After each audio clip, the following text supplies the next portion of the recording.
What is going on? It's Alex coming back at you with another video, and today we're going to be reviewing Field Yates' brand new 2025 NFL mock draft. If you are new, feel free to like, comment, and subscribe. You guys know how to use YouTube. Below my face is my board. It is all-inclusive of every single prospect that I have officially graded. So if you are curious as to why a guy is at a certain spot, A, I'll either say it in the video, or B, all these guys have a video that's already been made on them, the position group, etc. So feel free to check that out. Below my board is all the great ways to get involved with the community, as well as take advantage of our two sponsors, Olipop, as well as UnderDog Fantasy, that has a brand new update. Now you get up to 1,000 bonus cash when you have your initial deposit. Pretty sure you also get a special pick that is pretty much a guaranteed win on your first parlay. So get excited for that. Use the code HAILMARY, or if you want to make it easy, feel free to use that link tree. It's the top link. It'll put everything in for you. It'll be easy as pie. So do that. I feel like I love to promote the brand. I use the brand on the daily basis at this point. So if you guys want to use it as well, feel free to. DFS is actually legal in some states that do not have the ability to have sports books, like Texas. So feel free to use it.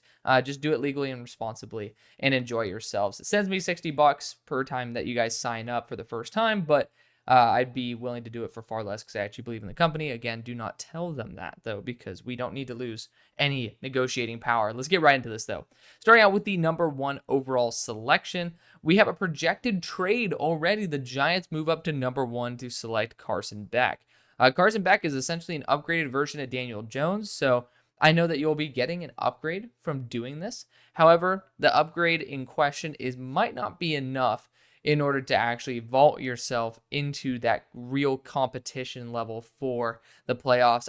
In like actual competition in the playoffs, not like, oh, we got a playoff spot. No, like legitimately winning playoff games and making a push for the Super Bowl. I don't see that ceiling from Carson Beck. And if you're going to trade up to 1, but even if you didn't trade up to number 1, if you're taking a quarterback in the top 10, most likely you should be able to win a Super Bowl with them. And it would be a lot more work to let Carson Beck win a Super Bowl at the moment than maybe a number 1 pick would suggest. But Carson Beck is an upgrade. So, I don't disagree with the Giants going after him. It's just at 1, especially with the trade up. But even in the top 10, I do have my concerns. The Panthers then get their longer-term edge rush plan with James Pierce Jr. at number 2. So I like James Pierce. He is, I believe, my number 32 player in the draft. He has a ton of upside. Again, my grades are based on what they are right now primarily. If I see some traits I really love, of course, you guys know I have my it factor that can help boost him a little bit. And James Pierce has some it factor to him. But he's definitely someone who is still developing and is not fully there. His angles, his timing, it's not all on point. And I think that can improve dramatically. The thing is, experience is arguably the best teacher for being able to develop that timing. So that is luckily what he is going to get over the next year. I don't think it's out of the realm of possibility for him to be the number 2 overall pick, but we were talking about Dallas Turner slipping to 17 when Dallas Turner has a similar size and probably has better measurables overall and was, in my opinion, and a lot of other people's opinion, a far better prospect than James Pierce was at this point. So at 242 pounds, it's certainly a bit of a stretch to believe that James Pierce, after what we saw with Dallas Turner, would be the selection at 2, but it's not impossible. At number 3, the Broncos go Kelvin Banks. Left tackle is certainly on the rise for a big need for the Broncos. You are going to be starting Bo Nix this year, so that's really awesome, but when you do analyze what they're going to be needing, left tackle is pretty damn key. Garrett Bowles does not want to probably re-sign with this team. He also ended up saying that he was tired of losing. If you're on a losing franchise, so to speak, it's probably not going to be the place where he wants to remain. So left tackle certainly is the position to target. I do like Kelvin Banks. It's just I'm not fully sold on him being a top 10 player at the moment. But he's experienced, he's talented, he'd be an upgrade over whatever other player they'd probably have behind Bowles. So I'm fine with that one. Just, got to put my little 2 cents in there. Tennessee Titans then go Shedeur Sanders at 4. Obviously, again, separating personal from professional, because I got to meet Field over in Mobile, Alabama. Really, really nice guy. So obviously, on a personal level, this guy's treated me well. He's treated my friends well. So good dude. Not a fan of this pick. So professionally, not a huge fan of how the draft has really started. Of course, this is all projection. This is all us having a good time. So we're not taking this nearly as seriously as we do when we're postseason. So again, take all this stuff with a grain of salt, guys. It's more for fun and like more so for education than actual prediction. But it's still, obviously, guys who love the draft like yourself and myself, we'd like to be able to dig into this. I'm not a fan of Shedeur Sanders, especially in the top 10. I think that he is a not day one quarterback based on a plethora of factors I've gone over time and time again, but I'm not going to get into it. We're going to keep this stream positive. It's not even a stream, it's an actual video, but the bottom line is I think Shedeur has a lower talent level than Will Levis did.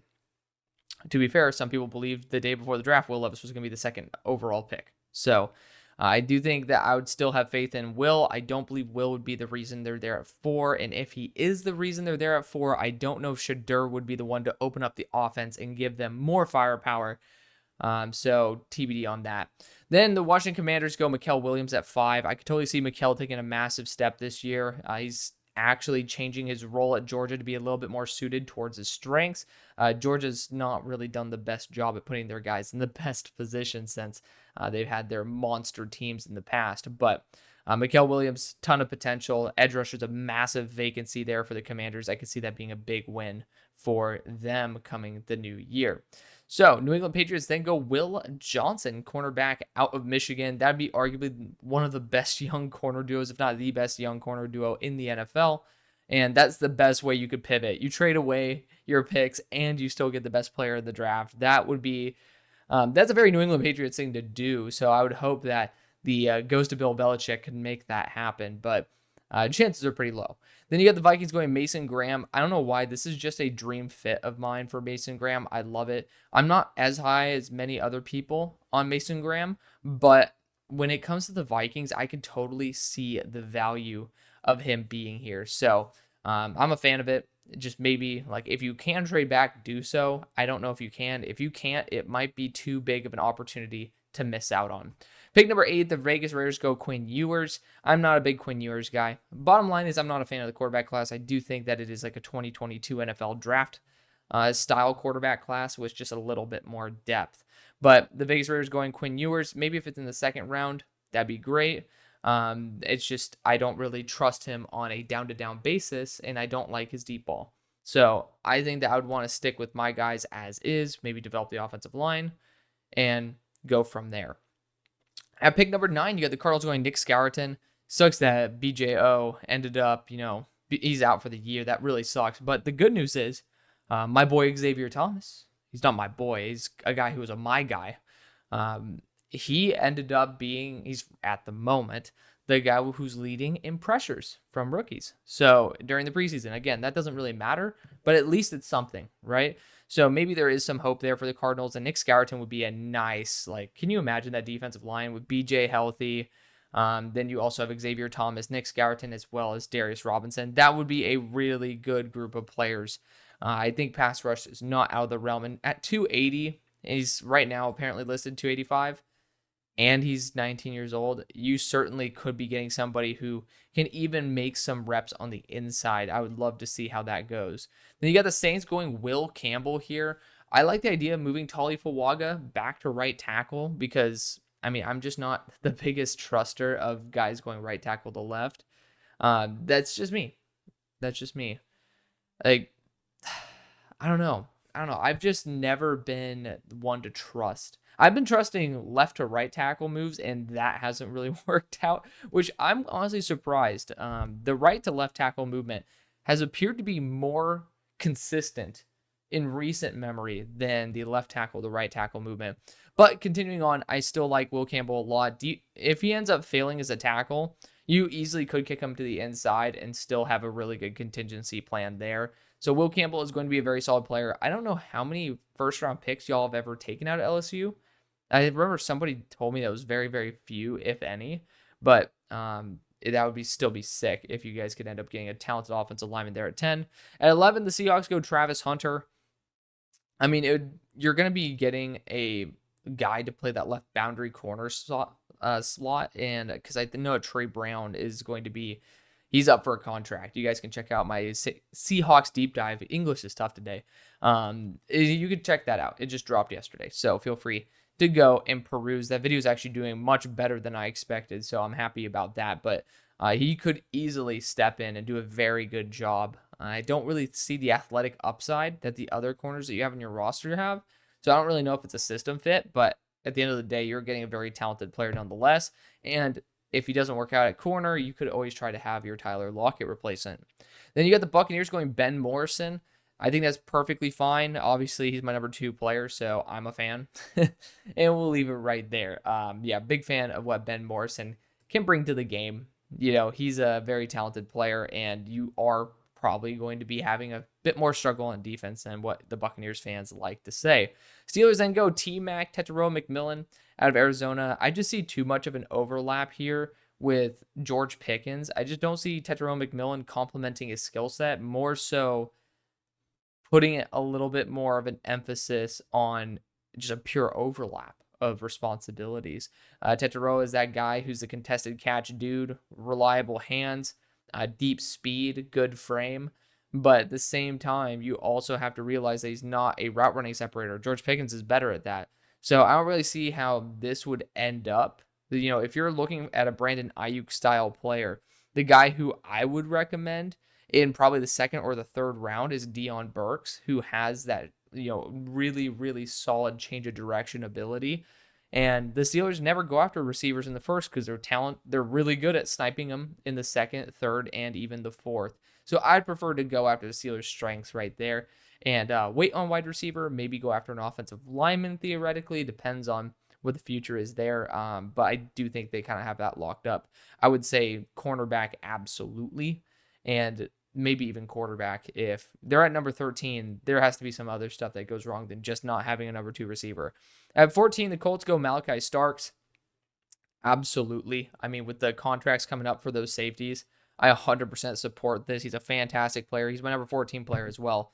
And, you know, Kenny is not the youngest guy on planet Earth. After this next contract, you could theoretically move Malachi to the slot and just have a continuation of arguably the best slot in the NFL. Jaguars then go Denzel Burke. Finally, somebody addresses that boundary position. Thank you, Field.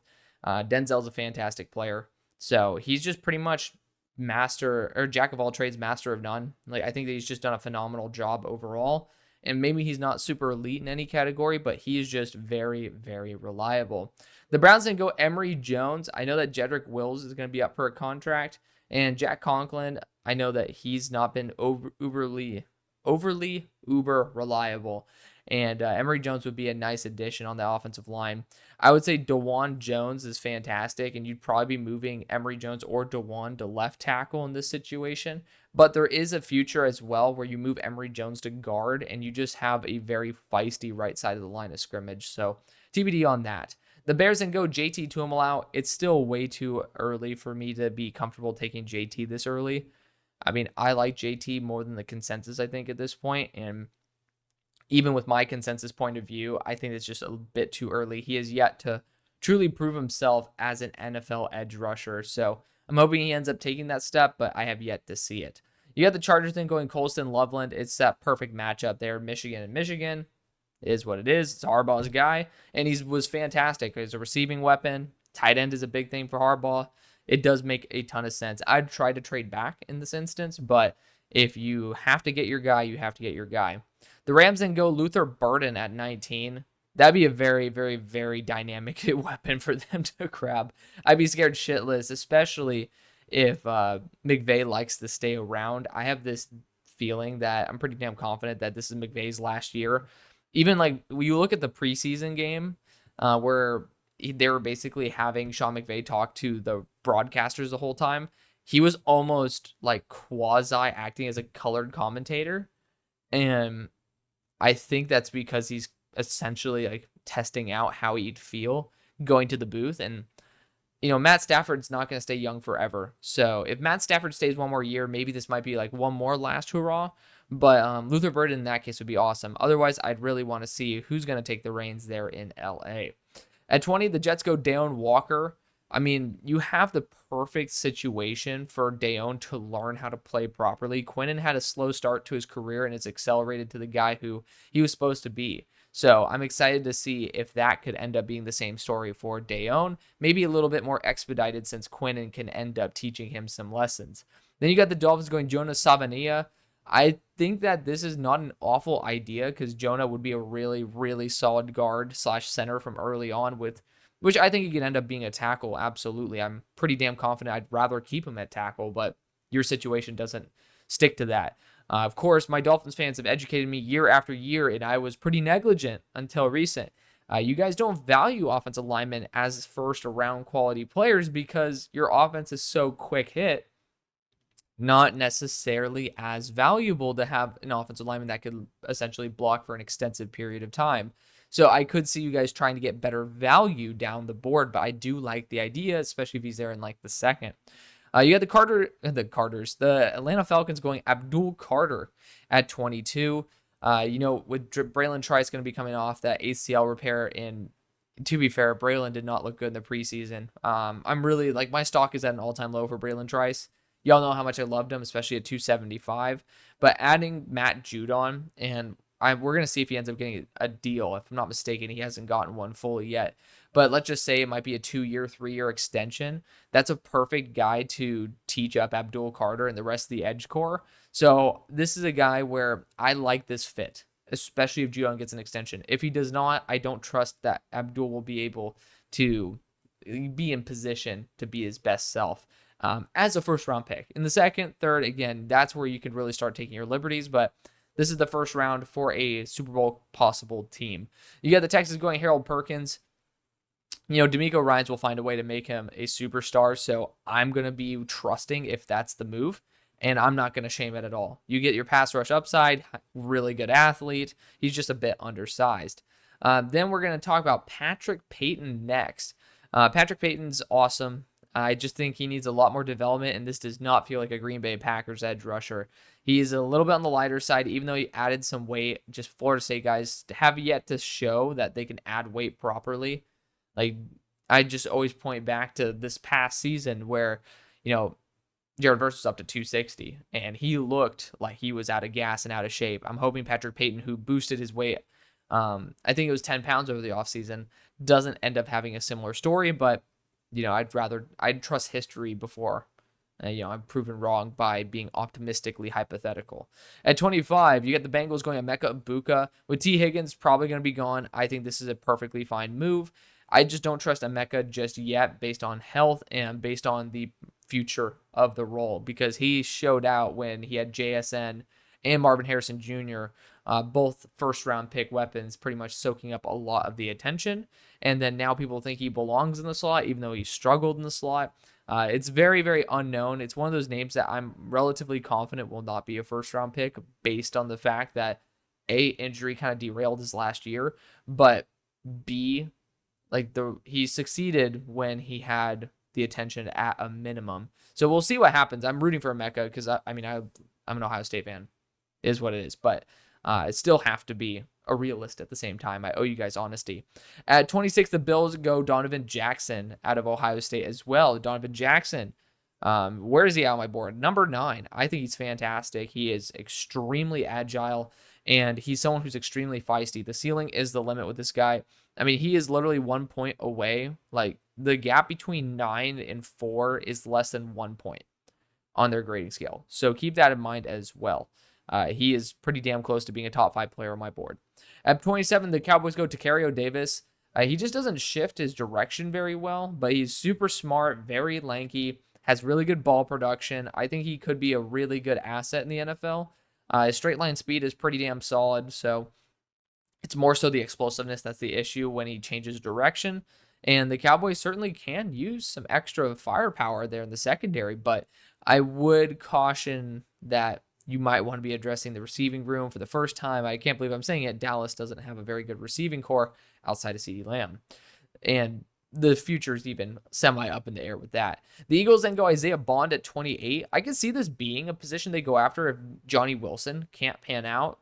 He does bring that deep speed, and he's going to be in the 4.2s, and he's a better player, in my opinion, than Xavier Worthy. I'll call it now. I know there's a lot of fans of Xavier Worthy. I was still a fan of what he could bring to the table, but I think a lot more of Isaiah Bond as a holistic receiver, and he still brings that same type of speed Xavier Worthy does. So we'll see what happens there, but it really is dependent on whether Johnny Wilson can take that third receiver spot for the future. Then at 29, the Baltimore Ravens go Tyler Booker. I think it's perfect. He is my number 8 player on my board. I think he's just somebody who's uber reliable, and he even can play tackle. At 30, the Lions go Landon Jackson. I'm just not the biggest Landon Jackson guy. I thought I was actually relatively higher than the average consensus at this point, but he's high motor guy, really unique frame, and he's somebody who moves very well for his size. So he wouldn't be a bad addition at all. I just would prefer for it not to be the first round. Then at 31, you got the Chiefs going Kenneth Grant. That's a perfect pick. You know, Spags loves his dudes with size, and then Kenneth Grant also brings a pass rushing upside to literally be the perfect understudy for Chris Jones. I'd be shocked if he's here at 31 because of the fact that he brings a very unique skill set and frame to the table. And then last but not least, the Niners go Tommy Hill at 32. It's a bit early for Tommy Hill, but really good motor, somebody that was kind of told to get off the field in like certain situations, and he's like, no coach, like I belong on the field, keep me out here. And you know, he got kudos from his coaching staff there at Nebraska for how hard of a worker he is. He struggled between like sticking at corner versus wide receiver. He's had his pretty much reps on both sides of the ball. But I really do like the high-end upside plays from him. In that Michigan game, he started out red hot. I did see him taper off a lot, though, so I am waiting pretty much to solidify my opinion on him. But for the time being, I have my optimistic feelings also mixed with some pessimistic ones based on the fact that it wasn't a whole game worth of consistency versus probably the most translatable game that he faced. But that is going to be the video. Love this. Like, I love you guys so much. I mean, I love being able to do this. So you guys make it possible. And this is going to be an exciting draft year. It's the biggest, it's the most amount of work I've ever put in preseason. And I know a lot of people have as well. So it looks like we're all gearing up for a really good draft season. I hope you guys are as well. Use that code, dude. Like, just hammer it. If you guys want to do some sports betting, go for it. I'm not even doing it for the money because I have a full-time job that can pay for stuff. I'm really saying it because I genuinely enjoy it.